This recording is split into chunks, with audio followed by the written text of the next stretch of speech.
कैसा लगा आपको ये माहौल? हम यहाँ पहले भी आ चुके हैं शहज़ादा बुलंद अख्तर के साथ, लेकिन आज तुम्हारे साथ आए हैं तो यूँ लगता है जैसे हर मंजर पहली बार देख रहे हैं। इससे ज़्यादा खूबसूरत मनाज़र हमारे अपने मुल्क में है शहज़ादी साहिबा। हमारे अपने मुल्क में? तो क्या तुम्हारा ताल्लुक़ इस मुल्क से नहीं? जी नहीं, ये खाकसार आपकी रियाया है।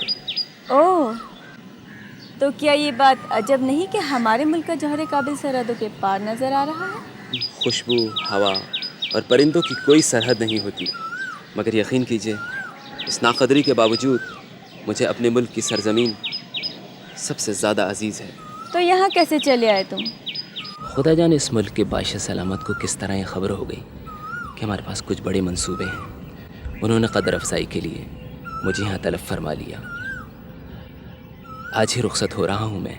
अच्छा, मगर हमें यहाँ कुछ दिन और रहना होगा और वहाँ जाकर भी शायद ही कभी तुमसे मुलाकात हो सके।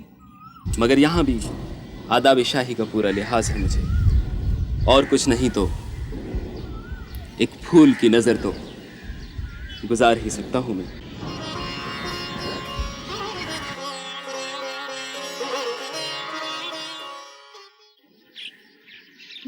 ये फूल मेरे लिए तोड़ा है तूने? नहीं नहीं, घर जाके अपने कान में उड़स लूँगा। तेरे लिए है पगली, लगा ले अपने तेल से चिपड़े हुए बालों में लगा ले। जुएं भी खुश हो जाएंगी कि भाई सरसों के अलावा कोई और खुशबू तो सूंघने को मिली। इतना प्यारा फूल है। ये फूल क्या चीज़ है चमकी, तू अगर एक बार कह दे तो मैं आसमान से इतने बड़े बड़े तारे तोड़ के ला दूँ तेरे लिए। रहने दे बस। परसों तू मेले में गया था मुझसे पूरे 2 टके उधार लेकर, इतना भी ना हुआ कि एक रेशमी दुपट्टा ही खरीद लाता। दुपट्टा तो पसंद भी कर लिया था। फिर वो मनोज दुकानदार बोला जब तुम अपनी बहन के सर पे इस दुपट्टे का आंचल रखोगे वो बहुत दुआएं देगी। वहीं दिल खट्टा हो गया, दुपट्टा उसके मुंह पे मारा और सिंघाड़े खा लिए। सारे पैसों के? तुझे तो पता ही है खाना मेरी कमजोरी है ना भाई?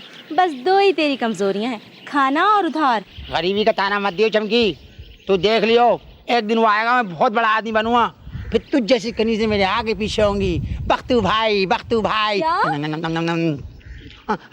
साहब, फिर तू अपने जालिम अब्बा के साथ मुझसे मिलने आएगी तो क्या होगा? नहीं मिलेगा। सफा इनकार।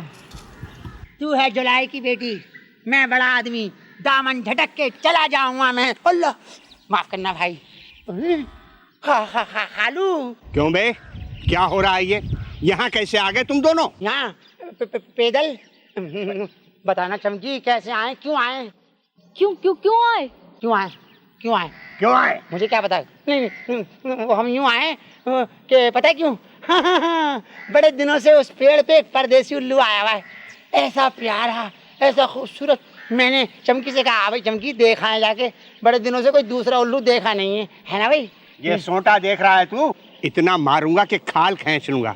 मुझसे करता है बहानेबाजियां। जरा फासला रखो खालू, ज्यादा करीब होते हो तो मुर्गे मुसल्लम की खुशबू आती तुम्हारे पास से। मुर्गे मुसल्लम? एक दिन चौक पे मुर्गा बनाऊंगा तुझे। मुझे बनाओगे मुर्गा? मुझे? अपनी मरहूम बीवी के उस भांजे को जिसका इस दुनिया में तुम्हारे अलावा कोई भी नहीं है? दिल पे हाथ रख के बता दो खालू, इतना यतीम मुर्गा तुम्हें अच्छा लगेगा? हरकतें भी तो ऐसी हैं तेरी।